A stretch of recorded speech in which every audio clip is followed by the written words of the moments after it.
What is going on, ladies and gentlemen? So finally, Eagle Dynamics has dropped the 2025 and beyond video, and it's an absolute bombshell. Quite a few interesting things in there, quite a few things that are missing, which we would have expected, and a few Easter eggs, which are definitely worth going over. So I think today, in this video, what we'll do is we'll focus specifically on the scenes which contain modules, maps, or Easter eggs, which we currently do not have. So with that said, let's get into it. So before we get into the meat and potatoes of the actual video itself, I think we should start with the elephant in the room. The last thing in the video is the reveal of the F-35A full fidelity module, which is being worked on from 2025 with a release date June 2026. Now, needless to say, as soon as I saw this, I was absolutely flabbergasted. And that is actually an understatement, almost to the extent of saying that the surface of the sun is moderately warm. I was completely gobsmacked. I'm still completely gobsmacked. I absolutely don't understand what the hell is going on. So first of all, we have always been told for whatever module that, you know, they can't be done because of this, that documentation. We can't get a Super Hornet because it's too new, yet we can get the F-35. Eagle Dynamics were very quick to post a FAQ on their F-35A subforum to try and calm down the nerves of those people like myself, which by the looks of it are like 99.9% of people, because they have had so much stick over this almost immediately from the moment it was announced. Yeah, I think they're going to have to definitely address a little bit more in terms of how they're actually planning on doing this. But they have a fact, and this is what they say. So first of all, it's going to be the F-35A. Like I mentioned, it's going to be the Block 2B from 2015. They are thinking of potentially maybe in the future doing the VTOL F-35B and also the F-35C, which is a catapult launch from carriers. But for now, it's just the F-35A, the 2015. So how will you simulate it given the lack of reference documents? Starting in 2010, F-35 demonstrations became commonplace at defense trade shows. These demonstrations were often filmed and provide great insight into the pilot vehicle interface, PVI, of the F-35 2010 to 2015. These combined with a wealth of public academic papers, subcontractor subsystem demonstrations, public feedback from F-35 pilots, and established PVI, or pilot vehicle interface, of other aircraft will allow us to create a largely complete and accurate F-35A simulation. Now, I'm not going to lie, just like the majority of people in the community, I am so confused by what they're saying here, because a lot of what they've said is very subjective and has nothing to do with an accurate simulation. A pilot telling you what he thinks about an airplane, how it flies, is very subjective. You cannot possibly build any kind of even remotely close or accurate performance data based off that. A pilot telling you what his helmet display looks like in different configurations and situations. Again, are we really going to be able to model any of that? Obviously, the sensor fusion of the F-35 has been talked about as being some of the best, greatest tech on planet Earth. Some of the most classified stuff on planet Earth, and yet we're somehow going to get that from trade shows. I mean, I'm not going to lie. I think it's weird. Don't get me wrong. I would love to be proven wrong. And actually, part of me thinks that Eagle Dynamics is holding something from us. Like, for example, a defense contract that they've landed for F-35 simulations like they have done in the past for the A-10. And there's a chance that maybe they've decided they can now use the simulation and dumb it down to a commercial level where they can sell it to us, but without telling us that they actually have a lot of access to a lot of accurate data, that then they can just tweak the numbers and perhaps not have it, you know, show the actual aircraft or represent the actual aircraft enough for it to be legal. Now, I don't know, this is just my deduction, it could be completely wrong, because to me it seems very strange that they would be able to deduce the flight performance data of the F-35A, as they say, quote-unquote, pilot accounts and computational fluid dynamics CFD studies. I mean, it's a little bit wishy-washy for me, I'm not going to lie. And then, obviously, the other big issue of the F-35 being a 5th-gen fighter is its low observability characteristics. And with that in the fact, they say this will be based on open source data and account for radar angle, range, and external stores and open base. To be fair to them, I think it's fine if they want to interpolate, or however they want to call it, and make this a, let's call it a sort of dumped down simulation, whereby, you know, all other aircraft see the F-35 a lot closer than they would perhaps a 4th gen fighter. I think I'm happy with that. That's okay. That's not enough of a game breaker or a simulation breaker, because at the end of the day, we're never going to know everything about every airplane anyway, including all the 4th gen fighters that we already have. So I think the F-35 can be no exception in that. But with regards to all the other stuff, for me specifically, all about the avionics and the sensor fusion, I don't know. I have no idea how they're going to do it. If you have any ideas, please comment down below. Let me know what you think. Tell me if you think that it really is a case of them just deducing all this from a bunch of trade shows, or if you think that they're hiding something. Anyway, I think we should move on to the meat and potatoes of the actual 2025 and beyond video and actually talk about some more tangible stuff. A rather large portion at the beginning of the video was devoted to what it seems like the dynamic campaign engine, which is fantastic to see. Finally, it's representing a proper war happening on the ground, a proper dynamic war happening on the ground, which is something that's been missing from DCS world since forever.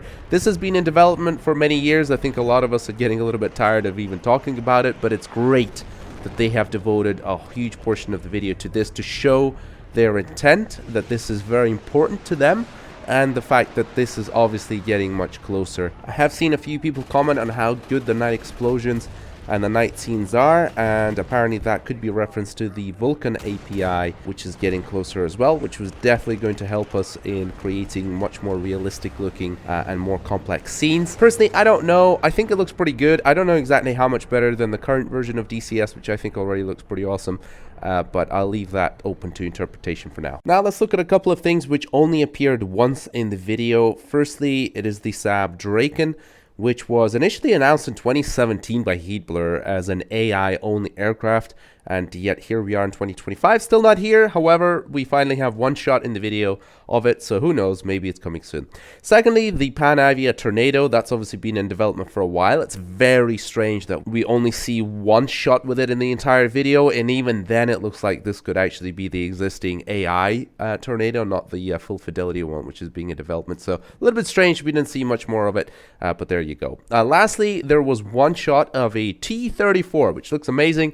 Perhaps giving us a little glimpse into an Eastern Front assets pack or something like that happening. And whilst we're talking about it, very strange, but the Last 7, the Lavishkin Last 7 by Octopus G, which is again has been in development for God knows how long, does not appear a single time in the video. And neither does pretty much any other World War II Eastern European asset. So the T-34 is the only oddball. Very strange. Now let's move on to things which have had quite a lot of screen time in this video. Firstly, the Fulda Gap map, or the East Germany map, which clearly encompasses Berlin and the surrounding areas, which would be a fantastic addition, a green, cool looking map in DCS, which would give us a lot of ability to simulate various Cold War scenarios.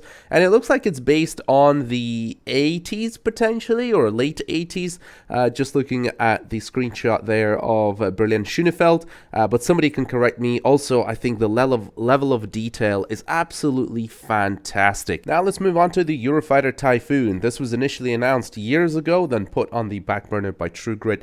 Now I think it's taken over by Heatblur Simulations, and it's looking absolutely awesome. With the amount of screen time here, it does seem like it's only around the corner. I know a lot of people were afraid this is going to be the ultimate seal clubbing aircraft, but with the F-35 in the horizon now for the Blue Force, it looks like that's not really a big deal anymore. The next most featured module of the video was definitely the MiG-29A. My only disappointment with it is really that they didn't showcase a 3D virtual pilot body, but apart from that, it looks like the module is getting closer and it should be here in Q2 of 2025, unless there's any further delays.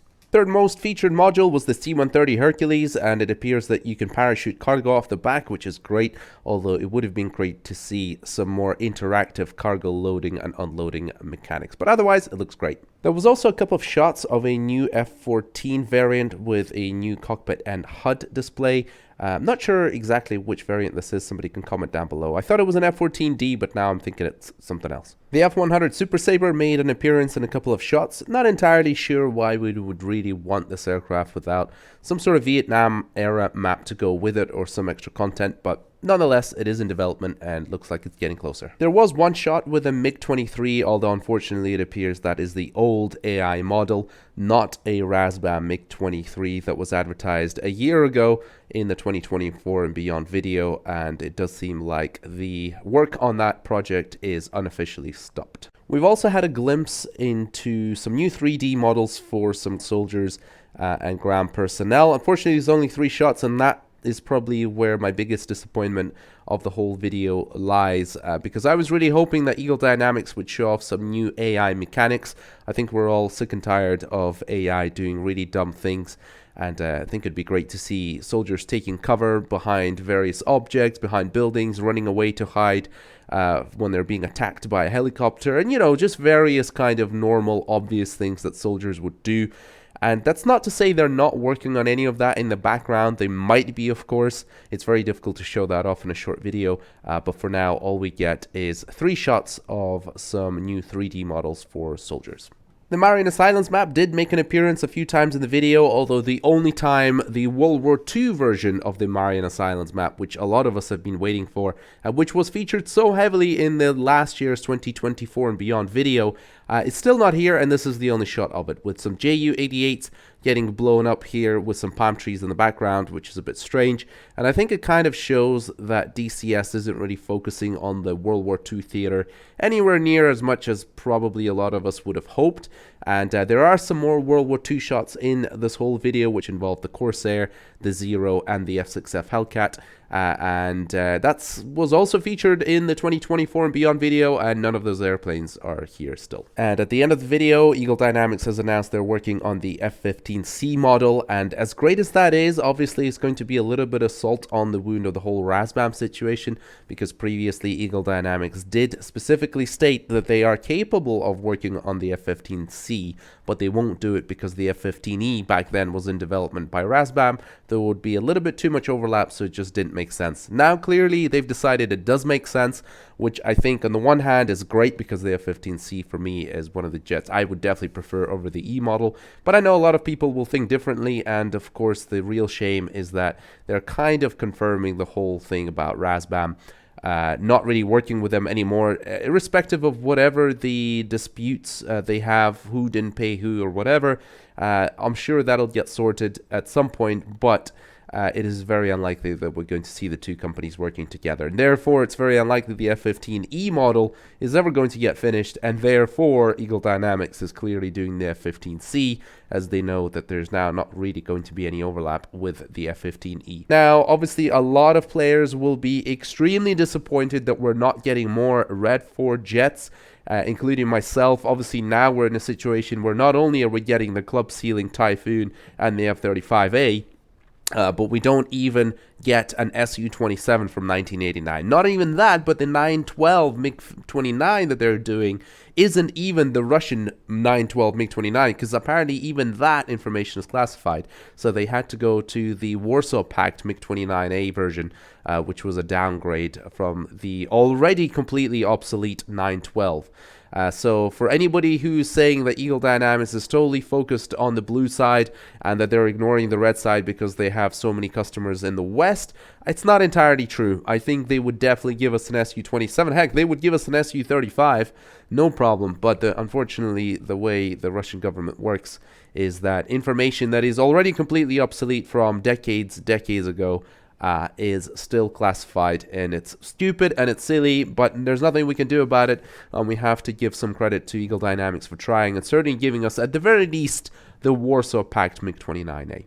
So with that said, folks, I hope you've enjoyed this little overview. Please comment down below what you think, especially about the F-35, because I think that is just kind of a crazy decision. And I mean, I would absolutely love to see a full fidelity F-35, but I just don't know if that's really possible, if they're bending the rules, their own rules, on what documentation could be allowed so much that we're now turning Eagle Dynamics and DCS World from what used to be a full fidelity aircraft simulator to more of a War Thunder retype. Obviously, it's not going to be fully War Thunder, but tell me what you think. Comment down below. Hopefully, I'll see you in the next video. Adios.